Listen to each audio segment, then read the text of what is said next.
Let me just hit record. You've got these prototypes, and they're pretty big at the moment. Yeah. And I just couldn't find a mic stand to put it into. Like, it took me fucking ever to try. Luckily, I had like a rubber one that kind of expanded out like that when you put the mic into it. Oh, so yeah, so it can just fit all different kinds. Yeah, it can fit all different kinds of ones. Because usually the usual one that I've got, because I've got like a Shure, whatever it's called, that I do the radio show with and stuff, and it doesn't even touch the fucking sides of the mic stand. It's so annoying. Oh, what? So it's smaller? Flipping out the bay. Yeah, it's way smaller. Okay, that makes sense. I saw a lot of people talking about when they go back to doing live shows, they're going to be bringing their own mics and stuff. Yeah, makes sense. Yeah, like I got a couple of I was going to buy another one, so I got some SM38s, whatever. They're well expensive, man. Yeah, they're proper. They're more expensive than these. I was just like, what? Yeah, it's because they're like the kind of they. I don't think they've cottoned onto it, but I think they understand now that they're like the kind of industry standards. Yeah, 100%. Yeah. I've never seen anyone use anything other than that. And they're like the SM38s. What, in a club? Yeah. What SM58? You mean, yeah? Or whatever the SM is, yeah. Yeah, SM58. So all right, but if you've got a shit engineer, they're fucking crap. If your engineer's a cunt, you might as well not have a mic. Talking about problems with mic stands, when are you going to get your mic stands? I don't need a mic stand. I got a mic stand. He's an MC, man. His hand, do you know that his arm is like 12 times stronger than most other people's arms because he's so used to holding the mic. How many mics I got? Bruv, like what you were saying about people taking their mics to the club, you should be fucking doing that anyway. You don't never want to use a fucking mic that someone else is using. They got Herpes out there. They got all kinds of shit. They're spitting all over the mic. This is an EV mic. This is way more powerful than the SM58. It doesn't have as nice sound. One, it used to be. It doesn't have as nice sound, yeah, right? But you can power through. If the DJ's redlining, complete prick DJ, which a lot of these DJs are redlining, they're just stupid. They think it makes them sound better, but they don't realize they're fucking up everything. AC hates all DJs. It's just they distort the whole thing. They don't give enough headroom for the mic to be sitting in there as well. And then the sound engineer usually is sucking the DJ's dick, so he's not, doing things properly. Straight off to talk to the DJ. Then I've got what's this one? Yeah, this SM58. Yeah. I use them for radio. They're good for radio. They've got a nice, warm, all-round sound. But in a rave, hell no. The sound engineer's a prick. It's not going to work unless you've got a sound engineer who's catering to you beforehand and you do a sound check, all that. If you're coming up to these places and you're just getting on the mic, usually the sound engineer is some dickhead. It's not happening. It's not happening. Then what else have we got here? This one, obviously. This one is a Sennheiser E945 Platinum. It's a new prototype they're giving me to try out. And I think this is good. This is a pretty good one. Is that because you're part of the Illuminati, so they give you you get free stuff? Nah, because Sennheiser basically, I met this geezer at Sennheiser, innit? And he's sorting me out with stuff to try out for them. Basically, because they're obviously like Sennheiser going up against the EV ND96, yeah? That's the daddy for powering through sound systems, even if your engineer's a prick and the DJ's redlining, yeah? Have you used the Sennheiser in the club? Yeah. Okay. I had to give feedback to it. So I said it's not as powerful. It's got a better sound, but it's not as powerful. So if you want to, really get a lot of MCs buying it, then you need to just make it as powerful as this. Because these, they're good, but if you drop them once, they're fucked. SM58, you can throw that at the wall. Yeah, you can use a hammer. You know what I mean? Because you get a lot of them rappers who throw a hissy fit on the stage, innit? And they throw the mic on the floor. They try and say something cool and then mic drop and throw it on the floor and think they're really cool. And then that, do you know what I'm saying? The SM58 can survive that. That was built for What about a Sennheiser? Sennheiser, I don't know. I never try and throw it, but they feel sturdy. Sennheiser stuff. They're one of their big things is they're built amazingly. Yeah, they do feel it does feel sturdy. Yeah. So what do they retail at? The SM58, I ain't got a fucking clue because I have never bought one. Forget, we know them expensive. They're like 150, something like that. But this ND96, or whatever, the EV, like whatever, I think that's like 150 quid or something. Okay, pretty reasonable. Very reasonable. Sennheiser, I don't know, because I'm getting them for free, so you'd have to go and have a look. Do you know what I mean? You have to go look in the shop. Yeah, get to the lodge, ask them, do the funny handshake, they'll give you one. Yeah, Scene. Well, that's our microphone breakdown. That's our microphone breakdown. We'll be doing every week. So when you get there, AC, do you just pop the other mic out and then put your one in? Yeah, because in the raves, most of these raves, unless they've got cordless ones, yeah, they know, innit? They know, because the reason why raves stopped doing it is some people would steal the mics.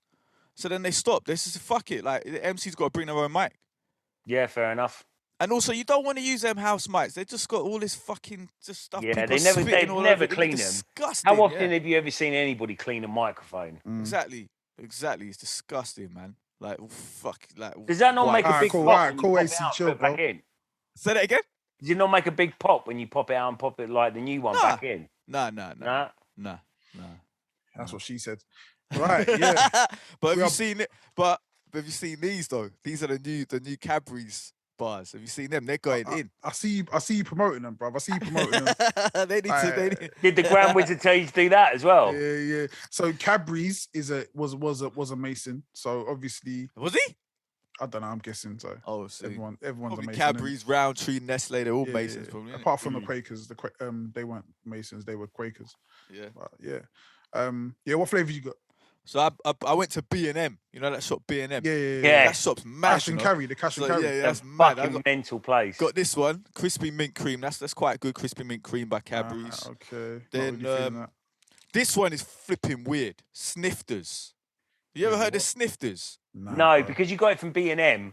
That's I bet that's like from, I don't know, Czechoslovakia Romania, or something like that. It says they're inspired by Pascal Snifters. They're like dairy milk chocolate with Snifters mint flavored marshmallows. Disgusting. No, I didn't rate this one. It was pretty weird. Weird. The chocolate was fine, but the thing was weird. Then the Neapolitan, this was banging. That's decent. Yeah. That's strawberry, okay. The milk, what's it? The white chocolate, the Vanilla. Strawberry, and the normal chocolate. Yeah. That's banging. Okay. Yeah. And then this one, the birthday cake. Bit weird. The orange one, that, man.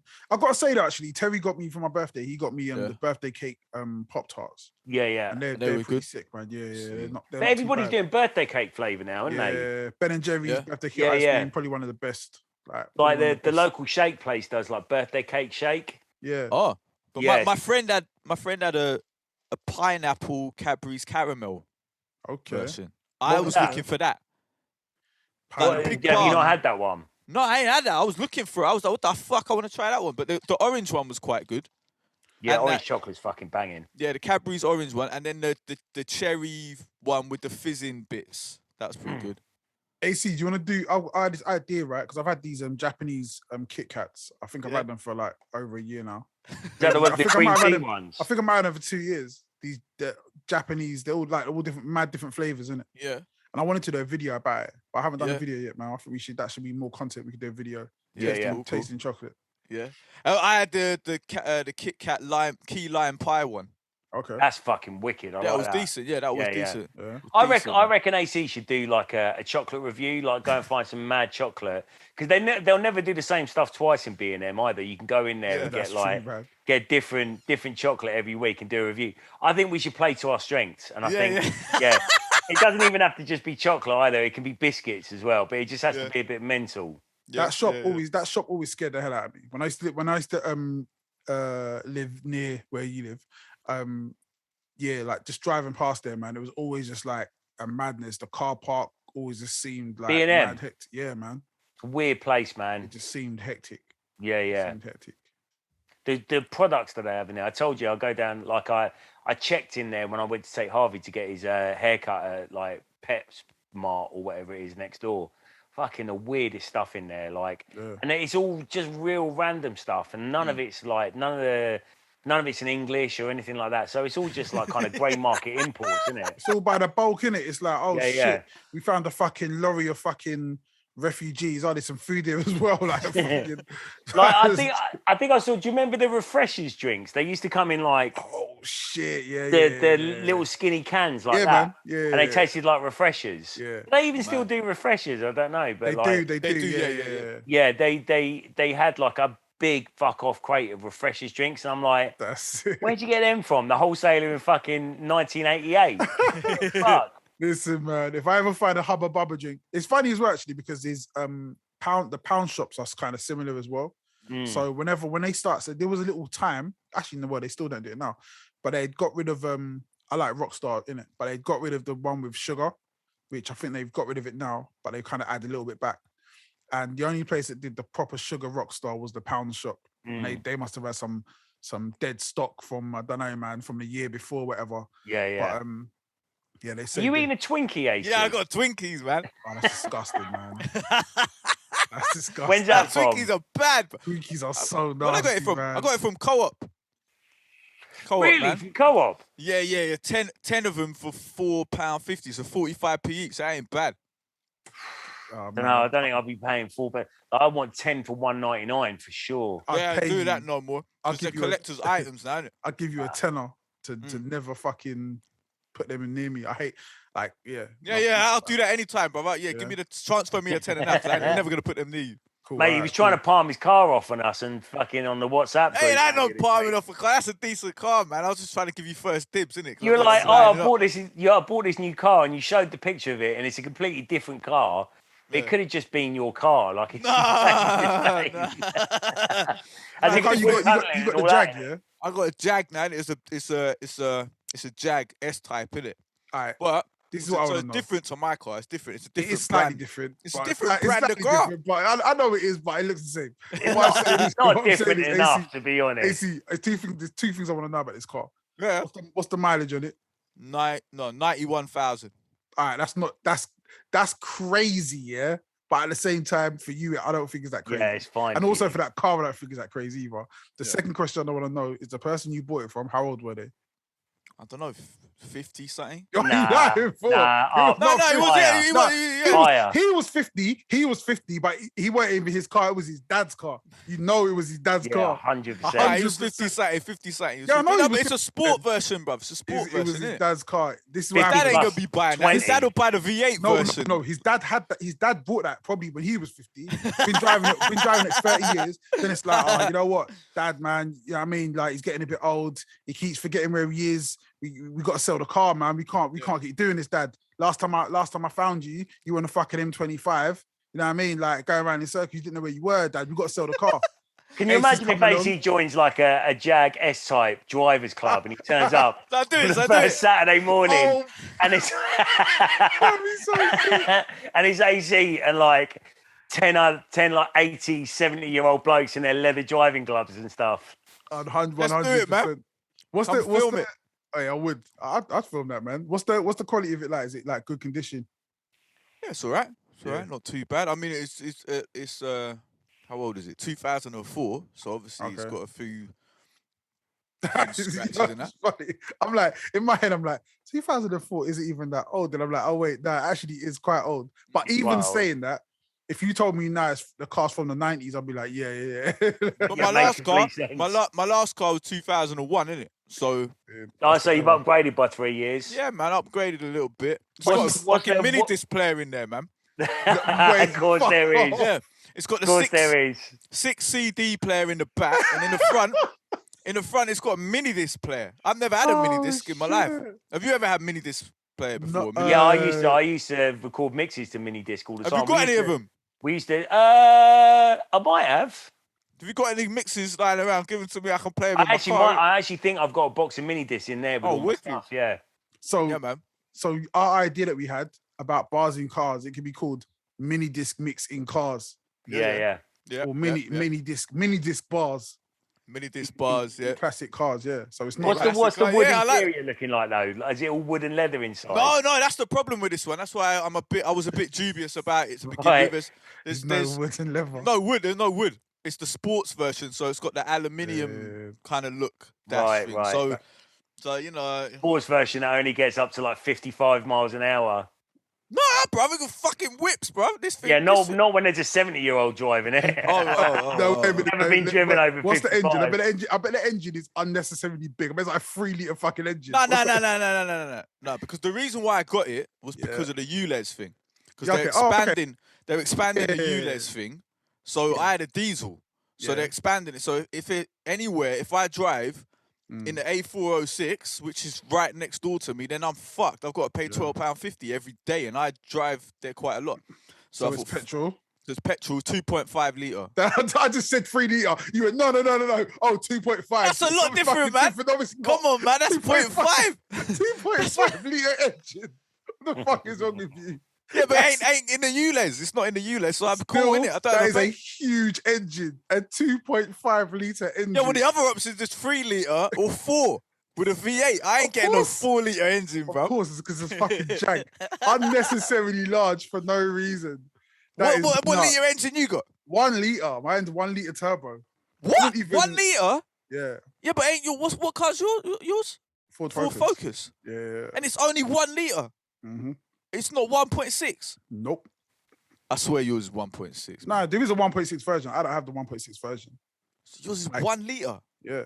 Even there's a ST version of my car, which is a 1.5 litre, like 1.5 turbo, and that's a sports car. That's a fucking sports car. Like, obviously yours isn't, like, we had this conversation before about naturally aspirated or whatever. Yours isn't a turbo, probably not. My one? Yeah. I ain't got a fucking clue. I don't know. If it is, the accelerator down and it moves. Yeah, that's gonna go. That is gonna go like 2.5, but it's gonna drink. It's gonna drink a bit of petrol as well, though.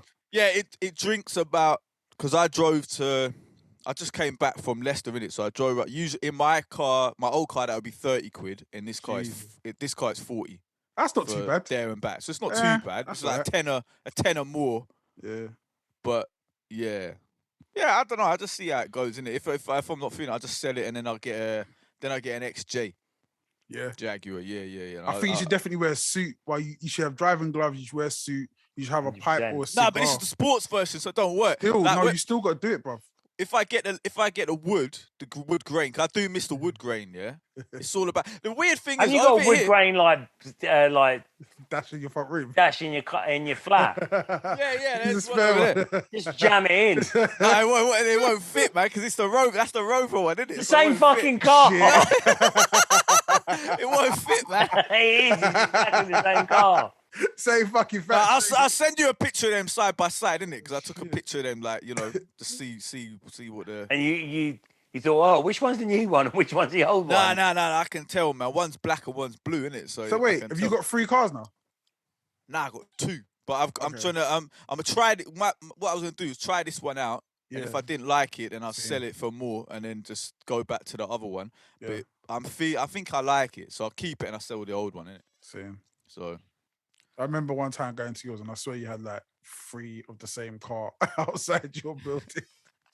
Like, no, it was 2. It's two. The neighbours must hate you, man. They're like, why is this guy got all these cars? Well, why is this relatively young guy driving all these retiree cars? Because the thing is, they don't understand it. Like, see, in America, like, having a Woodgrain Wheels, cool, isn't it? Yeah. Right? Over here, for some reason, it hasn't got that same air of, like, mystique in it. Because I guess but for me, I like it. Yeah. Because the thing is, I'm calm. If I'm driving in the car and it looks like I'm in the fucking forest, it looks like in a gentleman's club. Yeah, then I'm calm, bro. Really, I'm calm. Like, though I did get a driving ban in that Rover 75, the old one, innit? Because I was going 105. Bro.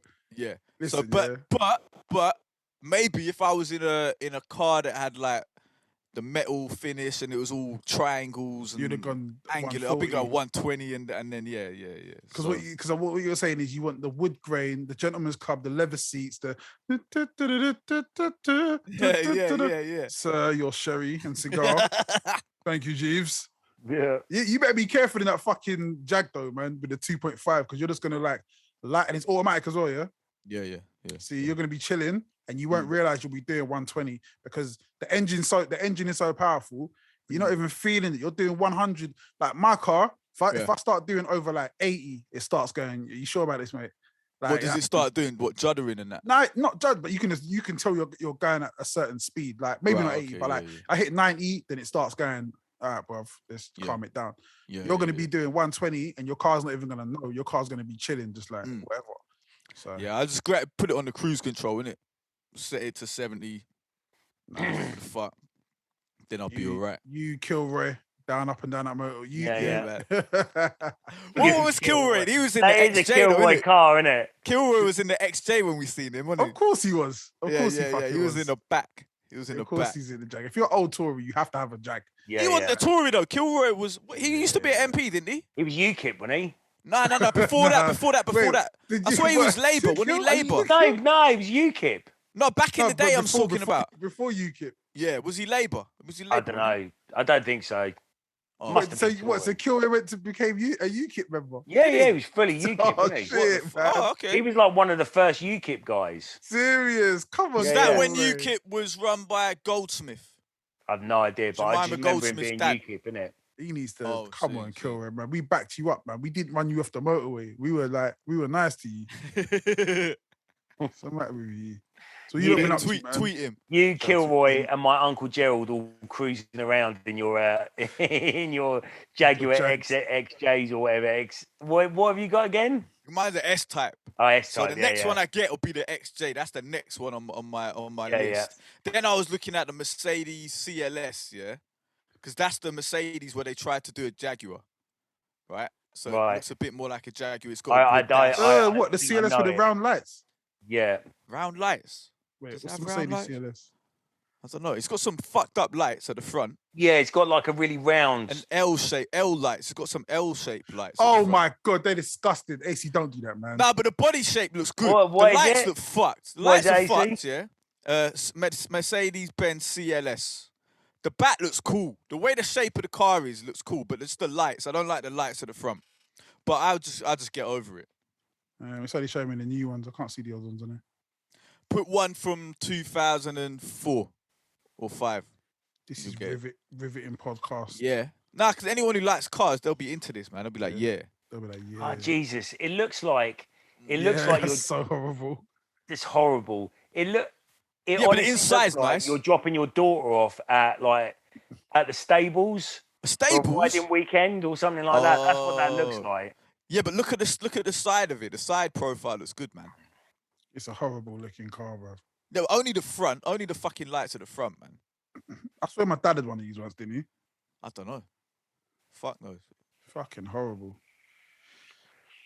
Yeah, those lights are Them disgusting. early 2000 cars, man. There was a very like a dark time. Yeah. Like, I know this isn't a car podcast, Where is now? but the early, if you look at like from 2000 to 2005, almost any car manufacturer you want to look at, go look at their cars.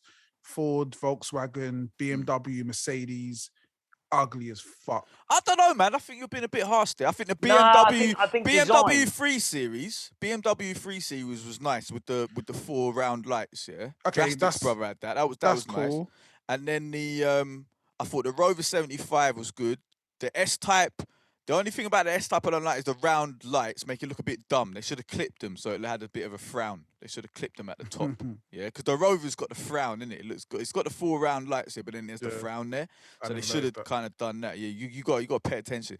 Then like the Ford stuff looked very bubbly and boring, like Yeah, the Ford all round. Mondeo at that time. Yeah, but But yeah, like that Ford Ka as well. That's a Yeah, the Ford old car, oh ones. yeah, that was yeah. piece One of them crap. passed this on the motorway the other day, and I'm like, that is fucking horrible. going, looking mate. car. I don't know. I think I everything. got this car though.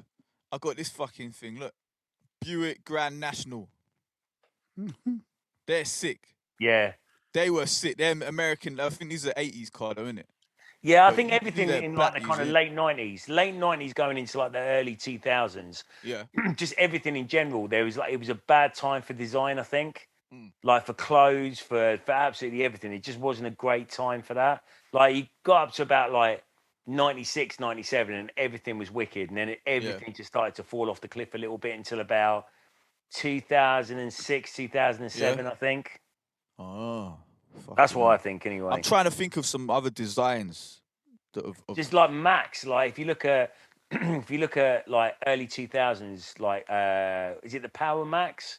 Power with Max. the big blue bit at the back and all that kind of shit. They What's just that? look What's fucking Power horrible. Max? What is that? Like so the Mac desktop computers. Oh yeah, they had the blue things. Yeah, the big yeah, blue yeah. and orange. Like they look like massive, great big eggs that were cut in half. Yeah, They're yeah. horrible, man. They were cool at school though. I still think they look cool. Yeah, I thought they looked alright. I was like, "Bro, what the fuck is this? These got all these I think they colours look and whack. shit." What it was, it's like because this is the problem when you're kind of. There was a time where you have to remember as well, like that time that coming into the 2000s, everyone's thinking about the future. We're in the new millennium now, and everyone just figured that the future is bubbles. So everyone's trying to make things as round as possible. Yeah, Everything was a bubble.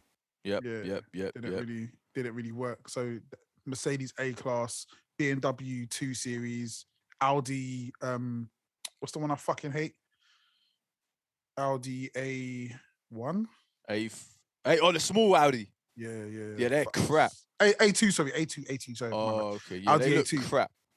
Absolutely, just a load of cars that are just really bubbly and really stupid looking. Even the fucking, you look at the Audi TT, the first TT, it's a bubble. It's just it's horrible. It's horrible, but it's so solid, made it look good.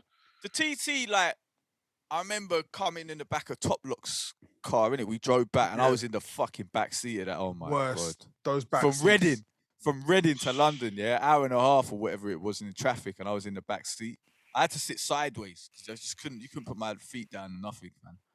I think KK had a Puma, another bubbly looking car. Yeah. The back seat. I'm in the back seat. It was like me, Corin, and Kaiser. I think in the back seat of that car. What? 3 in the back seat of that? Oh my god! Yeah, and you and Kaiser ain't exactly fucking small either, are you? Me and Kaiser might be some of the biggest people in UK in the world. And like poor Corin, I don't know. I think she was like sitting on my lap. There was it was either that or like I think Amos had a small car as well.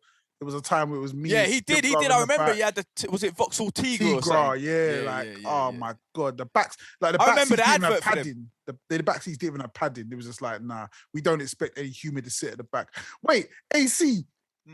Man, you got me in the back of a car. What was that?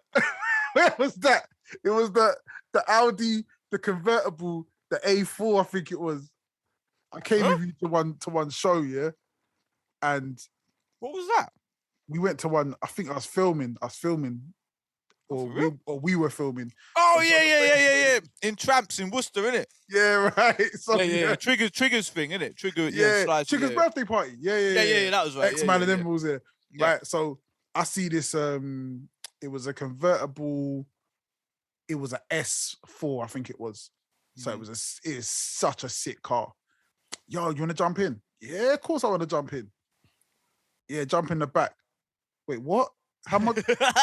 before I can even think, I'm already in the back. There's no space. Literally, it's not made for people to sit down. So me, as big as I am, in the back with a camera, trying to put on a seatbelt. Yeah.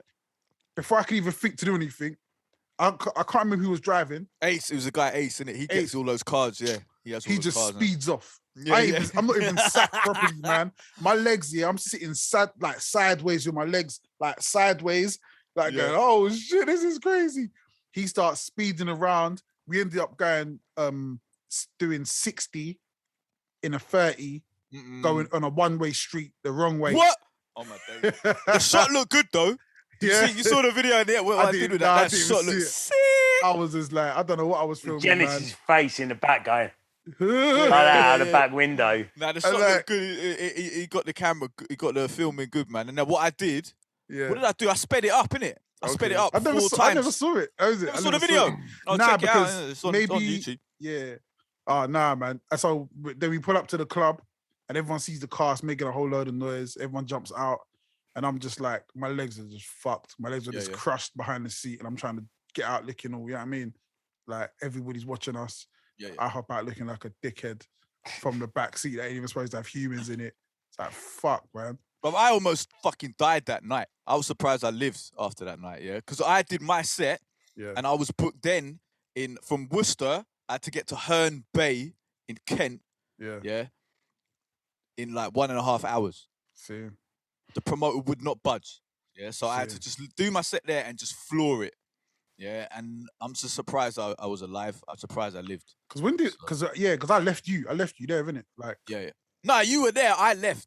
You left. There. I was. And then I drove back.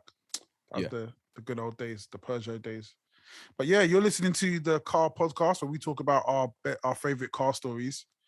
And fuck maybe yeah, I came back from Carnival in the back of a smart car a few years ago. That was fucking sweatshop Deacon, the cunt, as well. Like he said he's got a collection of cars and he decided to drive his fucking smart car to Carnival. That was brutal. No. Luckily, it was only Carnival, like, so it was only like a few miles away.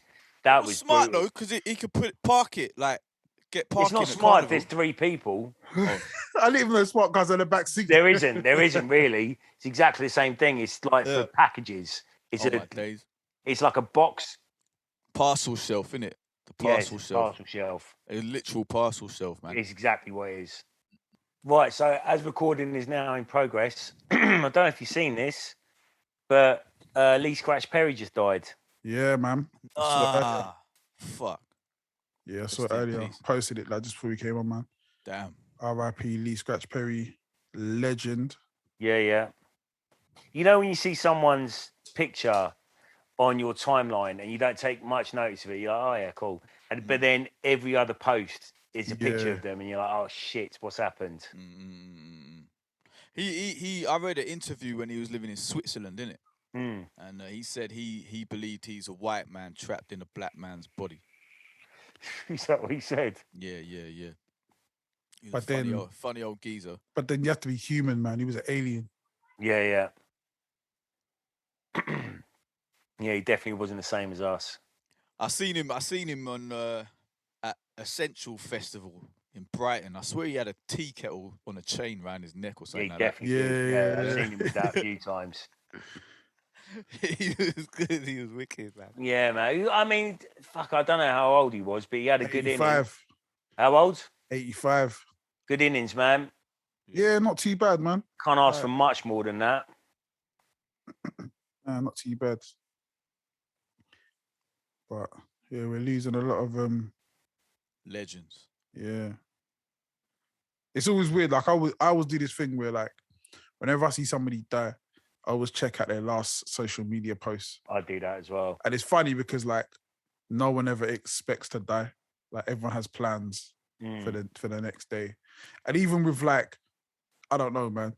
There's certain people that I keep up, especially now in COVID times. But I'll probably tell you that I'm talking about off the podcast, not on the podcast. But it's a certain person who's been like really like anti COVID vaccinations, all that stuff, yeah. And does the name begin with T? No. Oh, not even. No. Yeah. And they like got sick in it. Oh. And they posted that they were ill. Yeah. And then just went quiet. Oh, they're dead. No. No, God. I hope they're not dead. I hope they don't die. Yeah. But it's one of the ones I'm just checking, like, yo, every day I just check their post, see if they posted up again. And then they did post something on, I think they posted on the story, but not on the actual thing. And I just messaged them and was like, yo, are you good? Like, yeah. And they were just like, yeah, nah, this COVID is kicking my ass, but I'm feeling better. I'm like, all right, cool. But yeah, man, it's like I just done another test today, innit? Yeah. Because I was feeling a bit like. Have you still I got went to AIDS? see my mum last week. Yeah. What's that? Nothing. Carry on. Oh, I went to see my mum last week. Yeah, and she was saying that she felt a bit like aches and pains, not really on top of the weather or whatever the fuck you call it. So then I come down with a similar thing yesterday and day before. Like, it felt like my ears were hot, yeah? But I did my temperature check. I didn't have a temperature, but my ears felt hot, yeah? That means someone's talking about you. Oh, okay. So Yeah, I'll be all right then. And then, like, the flipping, I had, like, some aches and pains and that. Yeah. So I took paracetamol, and then I just done a test now, but it would come up negative. Same. Obviously, these tests, you know, apparently they're shit, aren't they? So I don't know. Yeah. I treat the test like the STD test, innit? I'm like, if Corinne's alright, I'm alright. So like, she takes it, and I'm just Such like, a responsible attitude. She's like, yo, you should be taking yours like regularly. And I was like, but I'm like, yeah, as long as you're cool, then I should be cool. If you get it, then I'll take a test. But other than that, man, I just keep myself to myself, innit? But I For think me, it's been a bit difficult, man, because of these rave bookings. you're in I a go in fucking there. raves. I know. I've been going in. I just go in there. I'm like, yeah, get on. I just go like 15 minutes before my set. Get there. Yeah. Get on the mic. Boom. Get the fuck out. That's what I've been doing, innit? Have you But been having to still, show your like kind of your clear tech? no, your not vaccine yet. and all? I think that's coming. Isn't that coming like October or something? I don't know. Like I just I got an artist form for a festival I'm playing in September. Oh yeah, because and they broke it all down like kind of you have to have your lateral flow test or you got to get your like vaccination, like kind of whatever. So the card, Yeah, you know, the card. 2 jab card. Okay, yeah. No, I haven't had anything like that yet. None of the clubs I've been to have said that yet. Have you been wearing masks in the club? No one's wearing fucking masks in there. No, I can well imagine they're not. No one. Like the first one I went to, that was in Leeds. It was just, you know, I think I told you when before. It was like mad sweaty, no aircon. Yeah, I'm not feeling that at all. Drenched with sweat, like pouring, like people with their shirts off, hugging each other, drinking from I saw people sharing the same bottle for water and all that.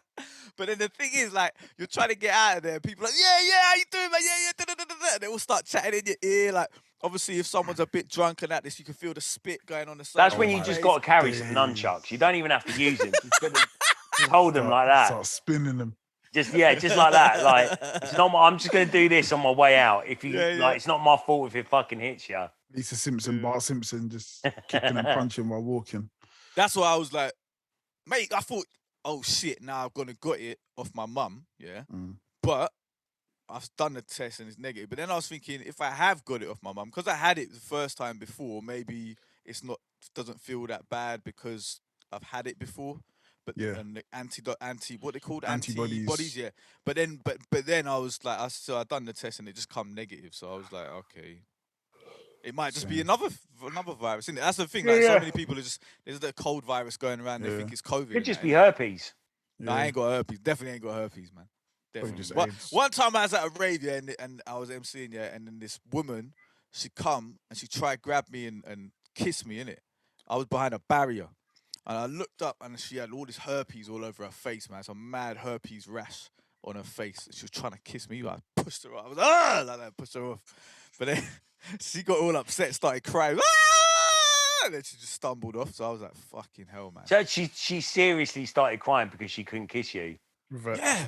You got she wanted to infect me, innit? She wanted to give me the herpes and that. Yeah, maybe. I got lucky, bro. I got real lucky. And then security. I don't understand these places that you hang about and like the. Bruv, you've been worse. Come on, all of your stories about all this shit going on, like you've been way worse, bruv. You've been way worse. Not a woman trying to infect me with herpes and then crying because she couldn't. Well, I don't know what her motives were. That's what my right. You know me, I always go to the LCD, innit? I go to the lowest common denominator. So we know. I'm thinking that's her motive. She wanted to infect me. She might have not known she's got herpes. She might have just thought it's a rash, innit? She just. You reckon she hasn't got a mirror in her house? Yeah, but it might not. This is the thing, though. It's like it might not have been herpes. This is the problem. It might not have been for herpes. real. But I ain't taking no goddamn chance. If I see like someone with some rash all over their face like that, I ain't gonna try. It might have been a disability. disability. Fall backwards, start crying, and go, "Is it because I've got herpes?" Say that again. Did she go, "Oh no, is it because I've got herpes?" I couldn't hear. All I could hear was. Like that. I couldn't hear what she was saying. This is the thing. I didn't hear words. You've got such animal attraction, basically. You've got such animal attraction. These women can't help themselves. Oh shit, I don't know, but it was scary anyway. It was just fucking scary, man. So you know. But my new hobby is watching we're checking the news for anti-vaxxers who die of COVID. Like there was I'm sure there was that Republican, but it's like it's one of the things. There's the Republican senator did. Yeah, Republican senator did, didn't he? Yeah.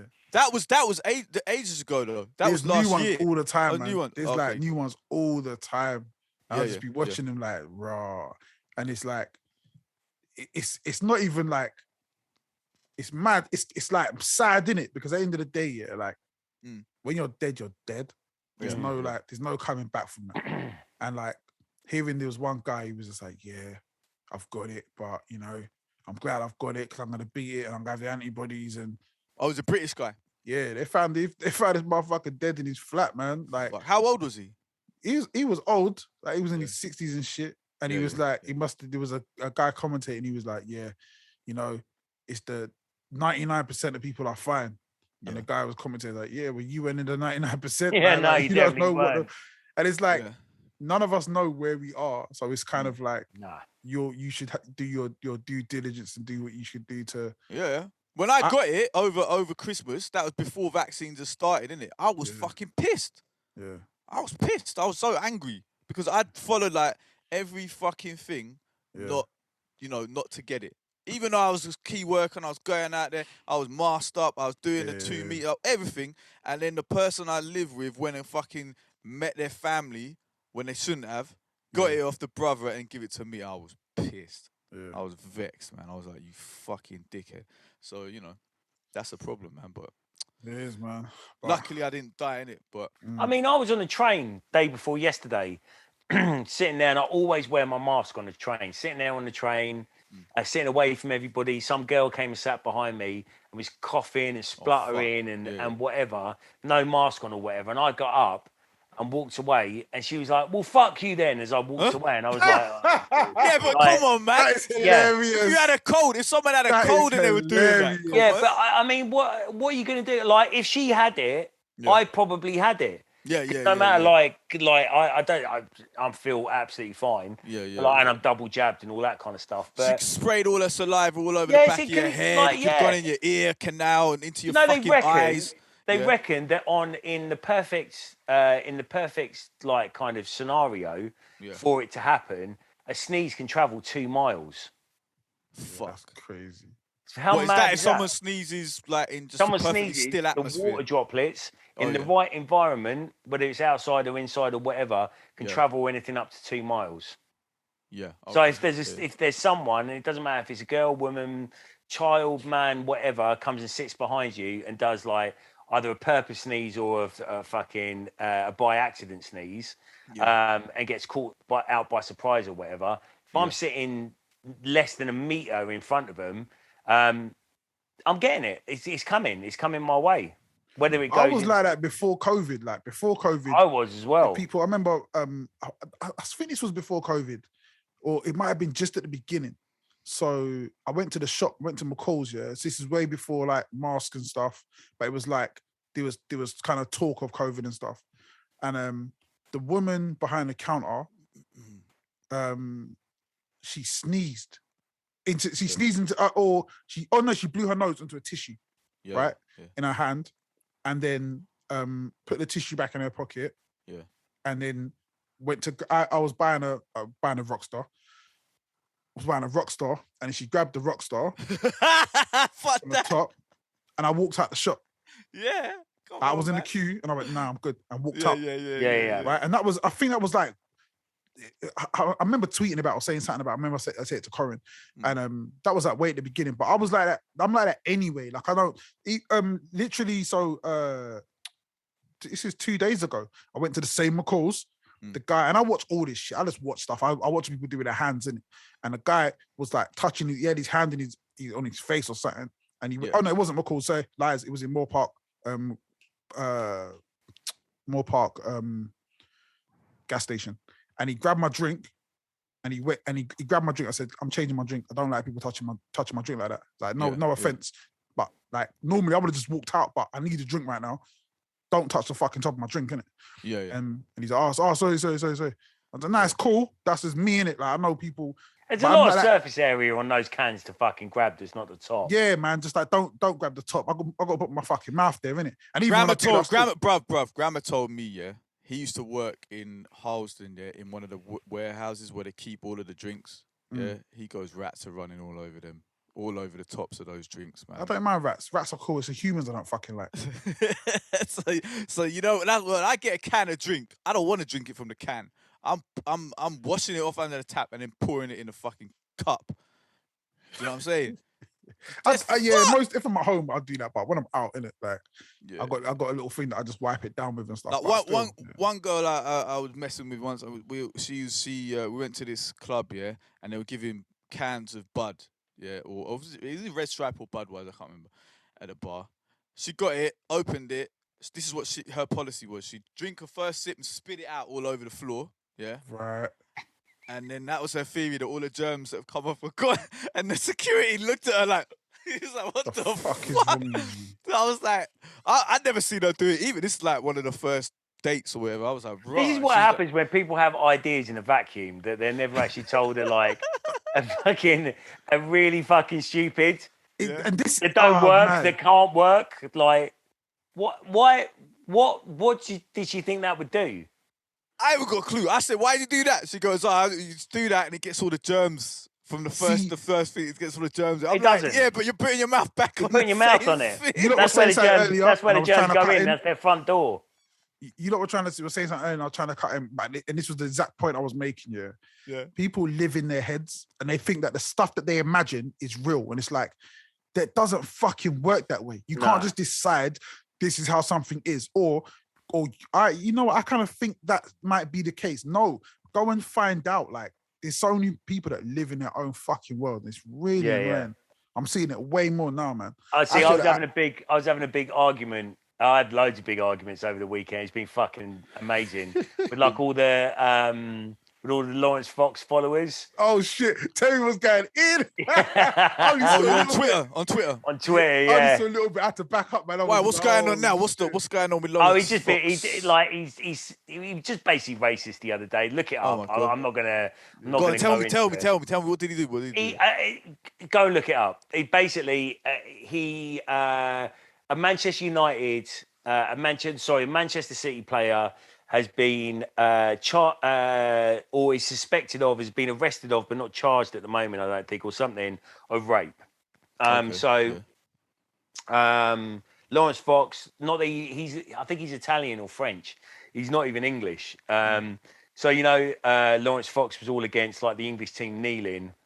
Oh, yeah. At the World Cup.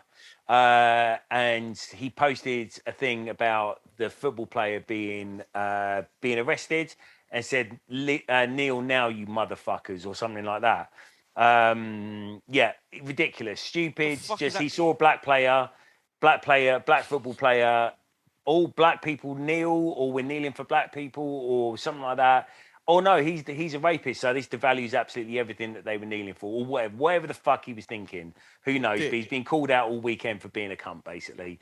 Fucking dick. So I was going in on him all weekend, basically. I had some good ones. I got to admit myself, like I had some good ones. You had some zingers, yeah. You know what? Because Terry's different, yeah. See me, yeah. I've learned that I don't want. There's certain smoke I just don't want anymore. So a lot of times I won't even comment. So all I've been doing now with that is like, I did leave one comment because I was just like, that's just crazy. You left a Billy video. Yeah, then I just put up a Billy video and just left it. Who's Billy? His ex-wife. Yeah. Billy Piper. Yeah. That's Lawrence Fox's ex-wife. Yeah. I thought she was with Chris fucking Geezer that was off before. TV. Yeah, that was 1994. That's the last time you watched TV, innit? 94. Yeah. Like 94. She went from Chris Evans to fucking Lawrence Fox, yeah? I think there's been a few in between.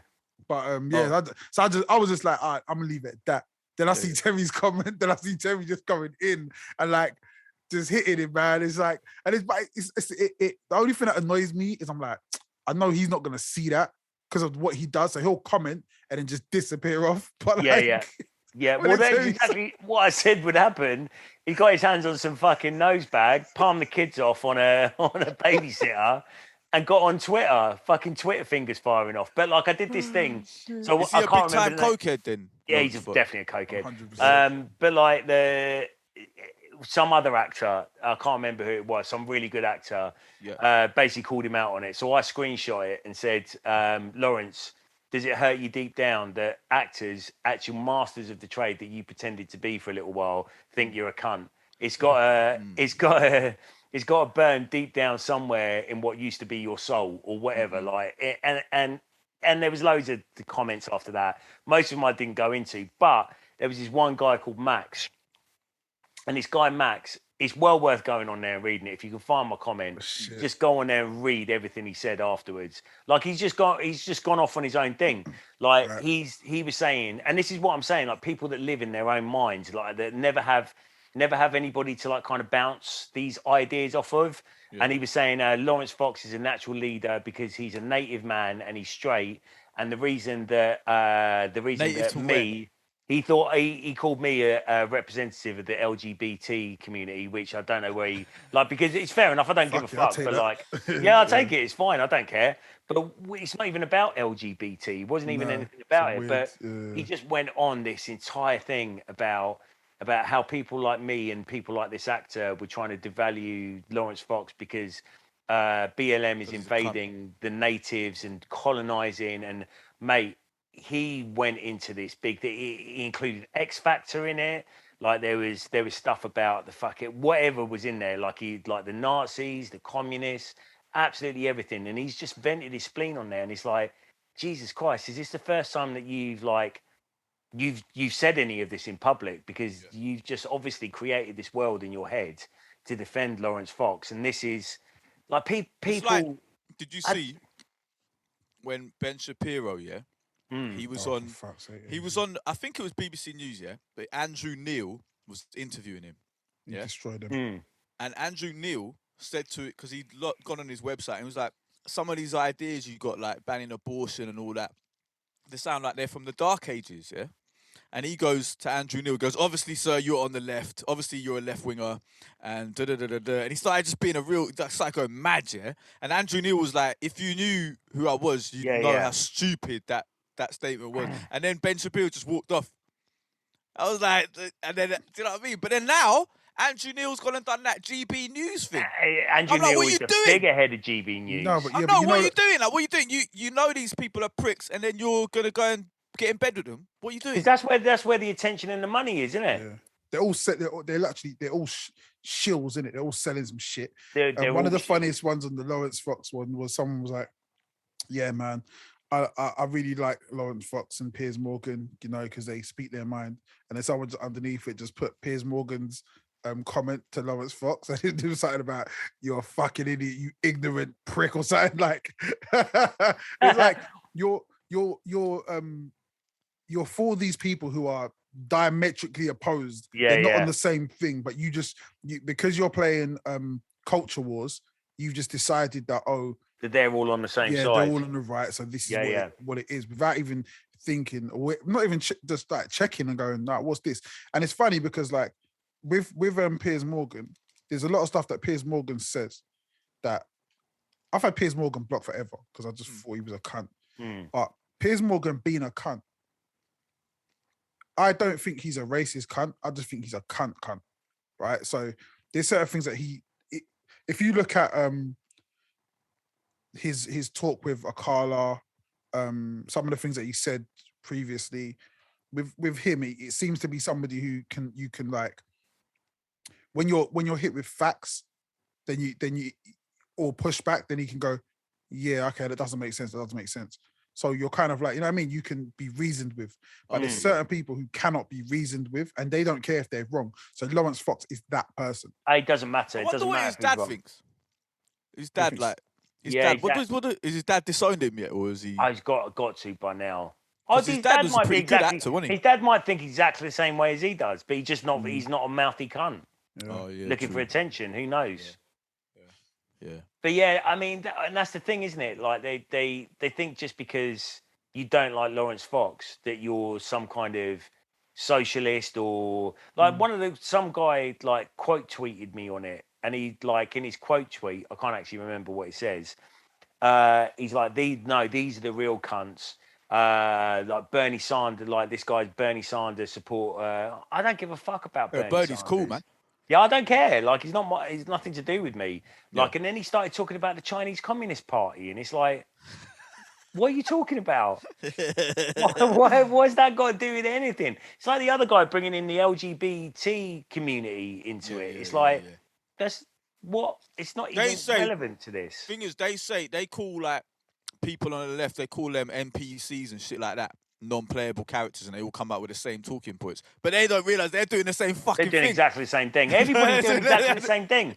Everybody's doing exactly the same thing, and they all call themselves like free thinkers, and all they ever do on both sides, and I'm saying this for the left as well, like all they ever do is just come out with the same talking points all the time.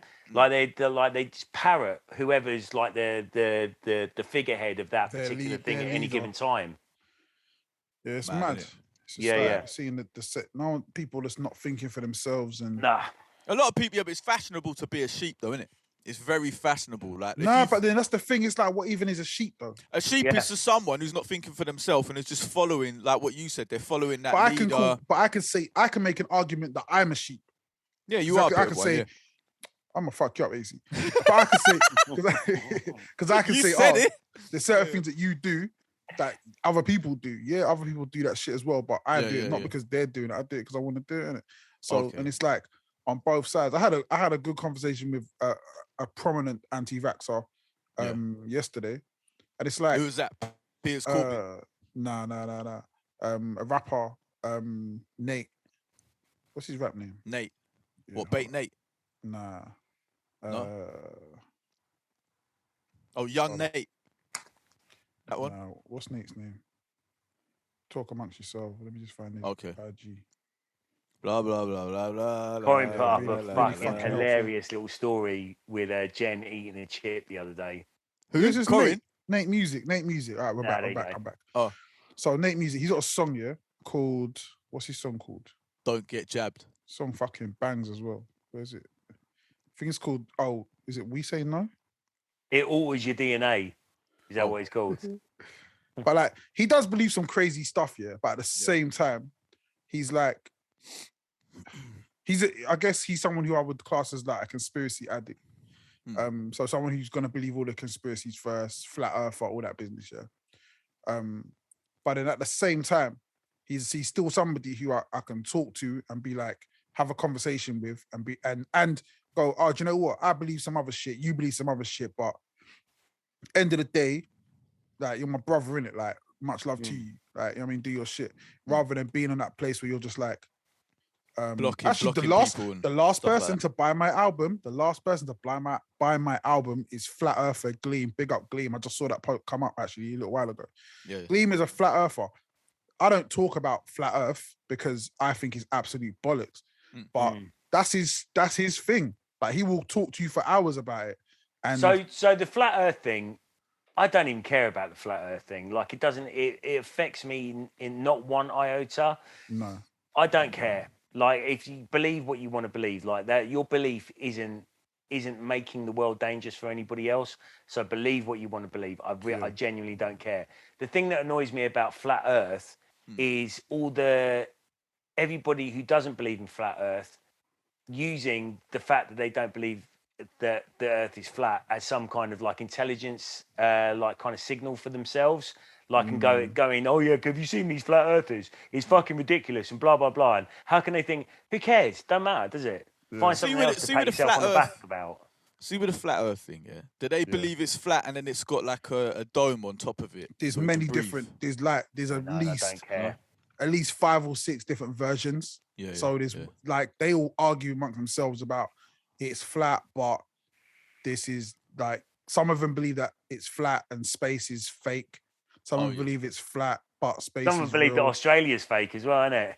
Nah, that wasn't a real one, man, but it was funny as fuck. It was a real thing. There was a guy, he's like... genuinely believed that.